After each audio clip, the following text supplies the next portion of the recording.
السلام عليكم، صحة رمضانكم. اليوم جبت لكم وصفة سهلة وكما العادة بنة عالمية. هاد الوصفة خضار سوتيه مع سمك السلمون. لهاد الوصفة بديت بسمك السلمون، درت له شوية ملح، شوية كمون، يعني مارينيتو، شوية راس الحانوت، شوية برك، مع فلفل أحمر بابريكا، وزدت عليهم الزيت.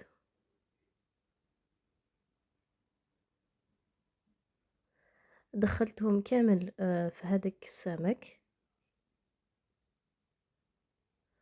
بعدها زدت شوية بابريكا من فوق باش يجي يعني يتحمر لي، مع أعشاب. الأعشاب اختيارية. وخليته قيس ساعة.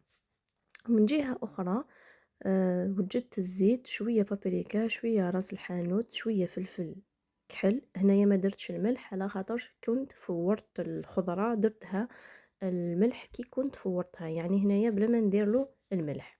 زدت 3 فصوص توم، حركتهم بهذه الطريقة. كما قلت لكم هذاك السمك لازم ديروه على بكري، تخلوه ساعة. هاي لك اللوبيا اللي كنت فورتها ودرت لها شوية من هذيك الزيت اللي كنت درته،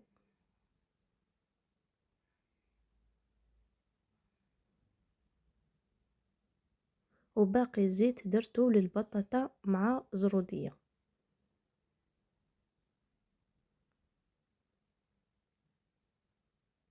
دخلتهم للفور، شعلت من تحت ومن الفوق يتحمروا شوية، وهذاك السمك يطيب، يعني شعلت له من الفوق ومن تحت تاني.